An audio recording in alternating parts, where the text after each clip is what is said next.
Welcome to Series 3 of the HIP Talks podcast, a series of discussions on legal issues hosted by Hugel and Ip solicitors. The firm provides high-quality legal services with integrity, professionalism, and respect for its clients and the community. An outstanding team of lawyers who have achieved exceptional results and recognition in the areas of dispute resolution, corporate and commercial, private client, family, employment, business immigration, and data privacy. Hello, everyone. I am Carly Fan from Hugel and Ip. Today, I have the pleasure to discuss the topic Data Privacy and Employment Matters with our firm's partner, Carmen Tang. Hello, everyone. As an employee, we would inevitably go through the following stages. For example, when we apply for a job, and then we get an offer, and when the company finds us suitable. And then sooner or later, we may leave and work for another company due to better career prospects or personal reasons. So you see, at various stages, employers would have to collect, retain, and use personal data of an employee for various means. Employees should be aware of their rights, and employers should also keep themselves updated about data privacy rules and guidelines. To start off, Carmen, could you first share with us some key points to keep in mind regarding the recruitment stage? Thank you, Carly. As everyone knows, when you apply for a job, it is common for the employer to collect various types of personal data from a job applicant. And the employer should be reminded that before they start collecting any data from the job applicant or candidate, they should inform them the following details. First, the purpose for which the personal data is to be used. Second, the classes of persons to whom the data may be transferred. And third, whether it is obligatory or voluntary for the job applicants to supply the data, unless it is obvious from the circumstances.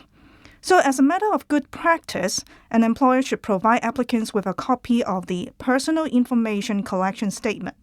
So what is meant by Personal Information Collection Statement? It actually contains the information that I have just mentioned. And those statements can actually be attached or printed as an integral part of a job application form. I see. So that means employers should include this personal information collection statement. For example, in recruitment advertisements, where an employer requests for a CV or other personal data to be submitted by job applicants. Or maybe on an internet page where the employer invites job applicants to complete a job application form and submit it online. What about other types of personal data? Can an employer ask about, say, my marital status, my sexual orientation, or the number of children I have? Well, employers should not collect excessive personal data from applicants for recruitment purpose. For example, the job description or specification should be restricted to collection of personal data relevant to the recruitment exercise and for the purpose of identifying suitable candidates for the job. This may normally include work experience, job skills, competencies, academic or professional qualifications, good character, and other attributes required for the job. So if a job requires an employee to work night shifts, for example, frequently, then it may be reasonable for the employer to ask if you have any children or you have to take care of any elderlies. However, in any event, it would be irrelevant and excessive for the employer to ask about your sexual orientation. Another thing is that the employer should not use a vacancy notice to solicit the submission of personal data by candidates for the purpose of unlawfully discriminating against them on grounds of gender or marital status.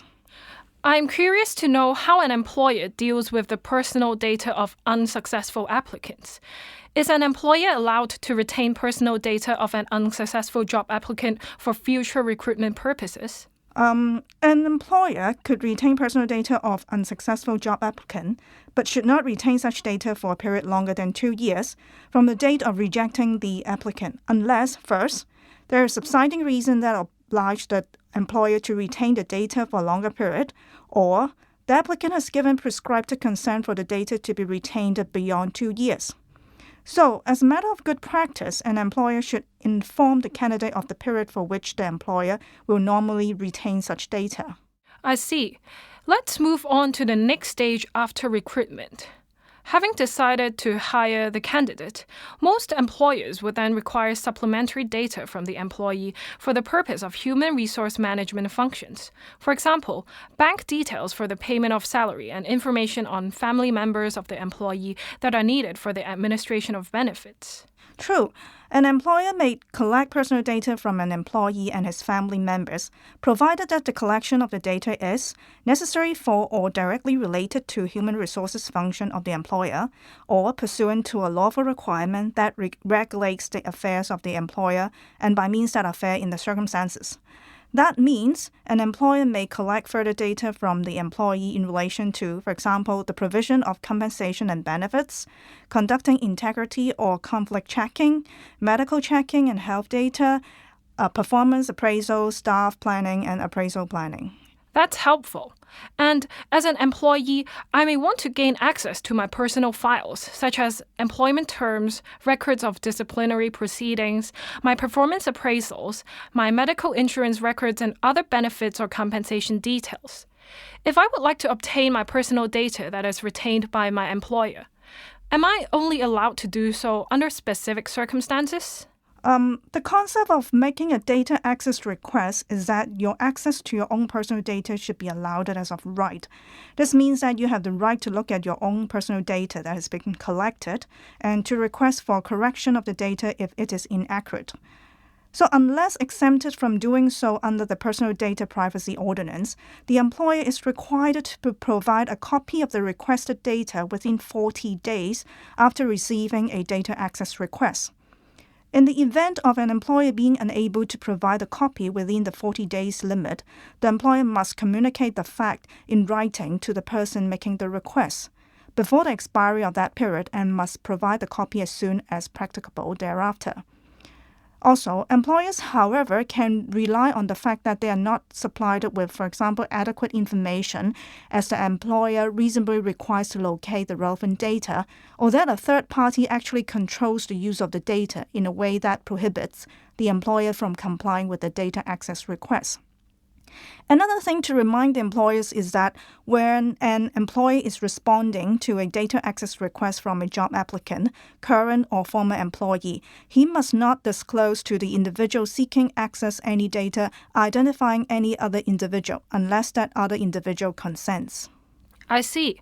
So, for example, an employee who is subject to disciplinary proceedings has a right to request a copy of the disciplinary records, such as board minutes of a meeting that is conducted for the purpose of the disciplinary investigation. The employer cannot rely on the fact that the document contains personal data of a third party to provide a copy of the minutes. Is this correct? Yes, in these circumstances, the employer should edit out the information relating to the third party before providing a copy of the data to the employee if no consent is given by the third party concerned of its disclosure.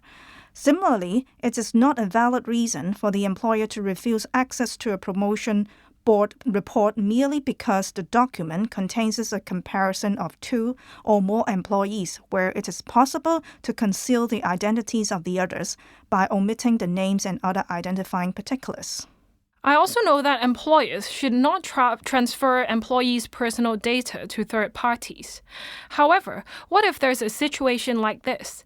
An employer is considering promotion of a certain employee, and in order to consult all staff within the company about the work performance of this employee, the full CV and date of birth of this employee is disclosed. Is this appropriate?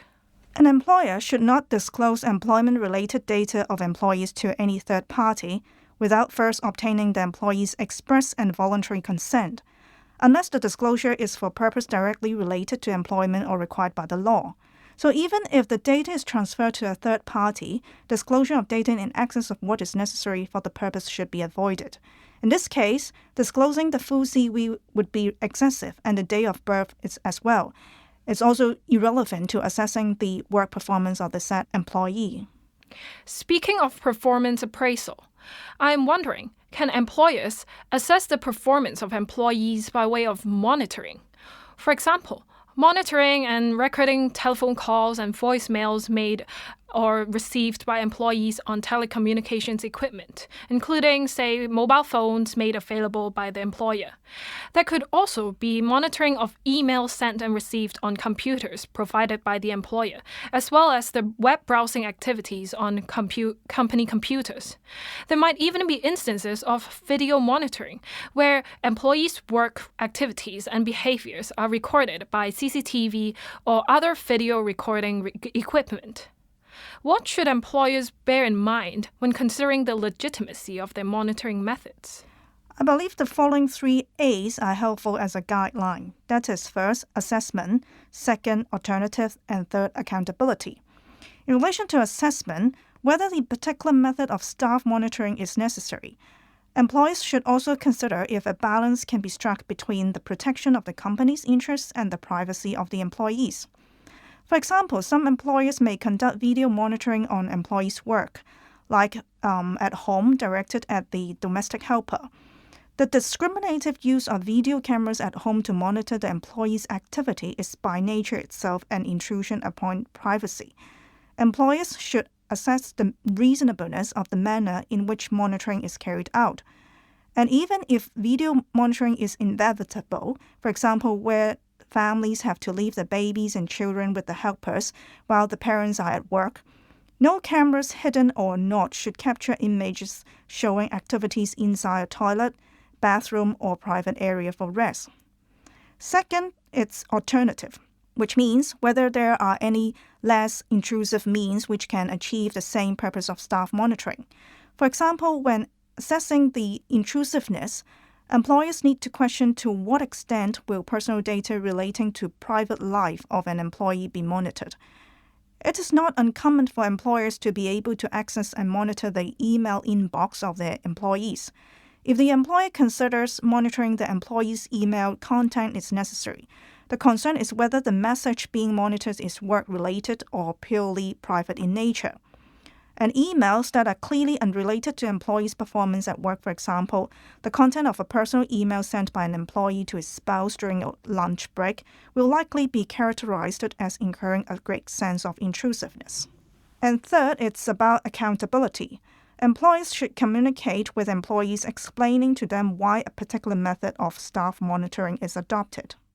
After personal data of employees have been collected by the employer, how should employees assess whether their personal data is being properly managed by their employer? Do you have any tips in relation to management of employees' personal data?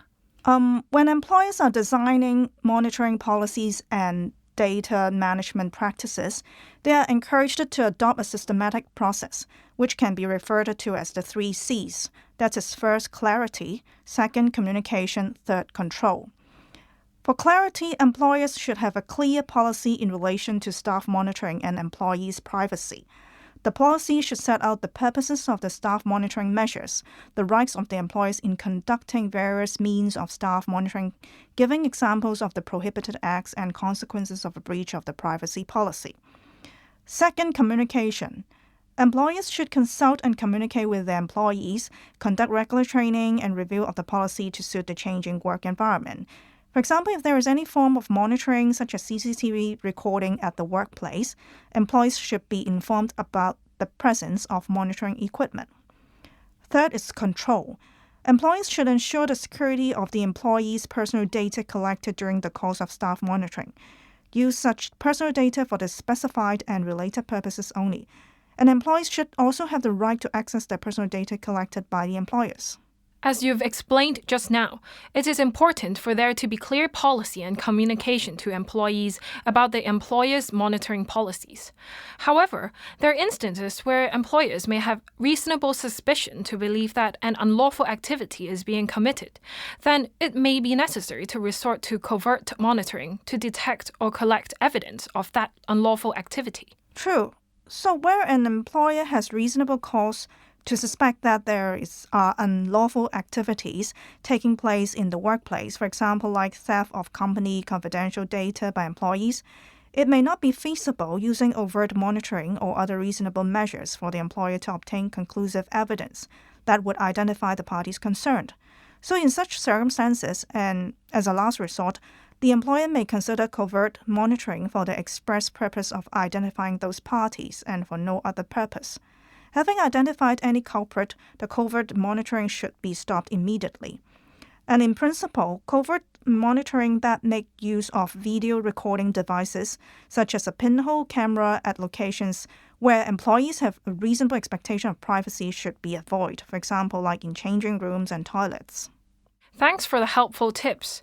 It is important for there to be constant and effective communication between employers and employees to ensure sufficient personal data protection policies to be in place. Moving on, employees may leave an employer by transferring to another company, resigning, or because of termination of employment as a result of disciplinary action, redundancy, retirement, or maybe even death. Despite so, employers may still be required to fulfill its obligations to the former employee and its legal obligations under some circumstances. True. For example, sometimes the employer must still need those data for to meet statutory requirements. These may relate to the retention of salaries, tax records, business records, sick leave records. Sometimes employers also need to administer other remaining duties in respect of former employees or their family, for example, for the purpose of administering the pension, MPF scheme. And sometimes the organization may actually be sued by former employees, so they may need the data to defend in any civil suit or criminal prosecution. And there are other circumstances, for example, they may need to provide job references at the request of the employee. So expanding on what you've said, is there a period limit as to how long an employer can retain the personal data of a former employee? An employer should not retain the personal data of a former employee for a period of longer than 7 years from the date the former employee ceased employment, unless, first, there is a subsiding reason that obliges the employer to retain the data for a longer period, or the former employee has given prescribed consent for the data to be retained beyond those 7 years. So generally, an employee is permitted to retain personal data where there is ongoing litigation or where there are contractual obligations on the part of the employer to retain the data, or actually there is public interest for the data not to be erased. I see. So you've said that the personal data of a former employee can be retained for up to 7 years. But what happens if I am a former employee and the particulars of my personal data has changed?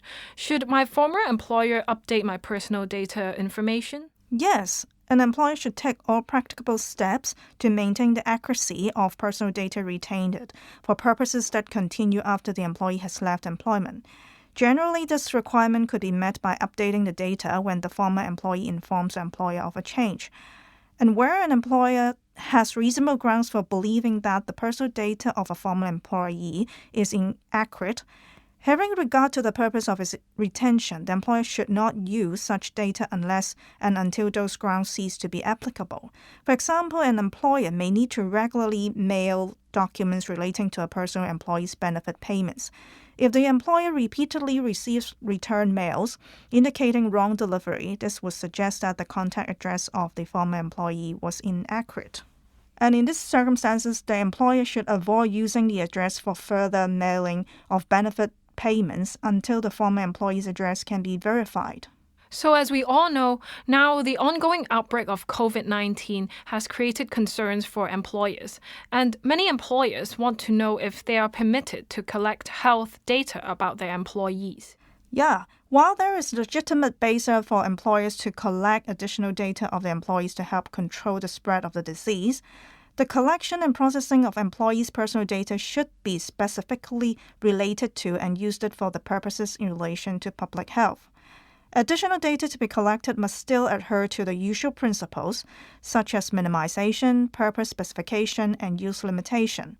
It must be necessary, appropriate, and proportionate to the purpose to be achieved.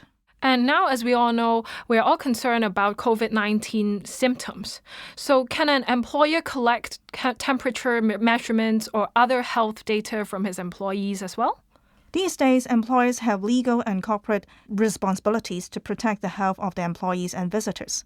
And in times of COVID-19, it is generally justifiable for employers to collect relevant medical data, such as temperature measurements or limited medical symptoms of COVID-19 information of employees and visitors, solely for the purposes of protecting the health of those individuals.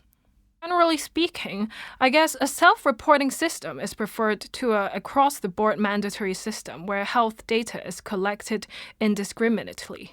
For example, with the COVID-19 vaccines in place, it is recommended that employers would ask for a self-reporting system to take note of which employee has received the COVID-19 vaccines, and these records should only be used internally within the firm or the company. And employers should also spell out to the employees how the data collected would be handled. Sure. I think most employees and individuals are willing to provide such information for the purpose of protecting the health for the individuals and also everyone in the world. But of course, if the collection of such data is not covered by the existing privacy policies, a fresh personal information collection statement must be provided when or before the data collection to inform the employees of the data collected and the purposes.